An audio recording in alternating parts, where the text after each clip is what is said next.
আজ কথা বলবো ভারতের প্রথম মহিলা প্রধানমন্ত্রী ইন্দিরা গান্ধীর সম্পর্কে। তিনি আমাদের এই দেশের জন্য কি কি ভালো কাজ করে গিয়েছিলেন সেগুলোই তুলে ধরবো। নাম্বার 1, বাংলাদেশকে স্বাধীন তিনিই করেছিলেন। একজন মহিলা প্রধানমন্ত্রী হয়েও তিনি পাকিস্তান ও আমেরিকাকে তোয়াক্কা না করে বাংলাদেশকে স্বাধীন করে দিয়েছিলেন এই পাকিস্তানিদের হাত থেকে। সে সময় বাংলাদেশের মুক্তিবাহিনীকে বিপুল সাহায্য করেছিলেন তিনি ও শেষ পর্যায়ে ভারতীয় সেনাদেরকেও আদেশ দিয়েছিলেন তোমরা মাঠে নেমে যুদ্ধ করো। নাম্বার 2, ভারতবর্ষকে পারমাণবিক অস্ত্রের দেশ বানানো। আজ আমাদের কাছে বিপুল অঙ্কের পারমাণবিক বোমা রয়েছে। আমরা ইচ্ছা করলে পাকিস্তানের মতন দেশকেও 2 মিনিটের ভেতর শেষ করে দিতে পারি। তবে এসব কিছুর সূচনা কিন্তু ইন্দিরা গান্ধীই করে গেছিলেন। ইন্দিরা গান্ধীর আদেশেই ভারতবর্ষ তার প্রথম পারমাণবিক অস্ত্রের পরীক্ষা করতে পেরেছে এবং প্রথম পরীক্ষাতেই আমরা সফল হয়েছিলাম। নাম্বার 3, গরিব মানুষের জন্য গরিবি হাটাও কর্মসূচি। ইন্দিরা গান্ধীর সরকার সে সময় 20 দফা কর্মসূচি চালু করেছিল, যার ফলে সে সময় গরিব মানুষদের অনেক উপকার হয়েছিল। ইন্দিরা গান্ধী সে সময় পুরো দেশ জুড়েই সবুজ বিপ্লব চালু করেছিলেন,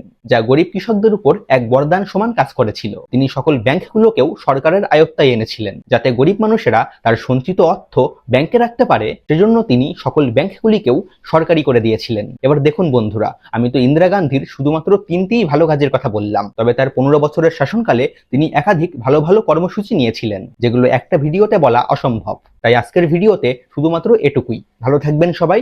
জয় হিন্দ, জয় ভারত।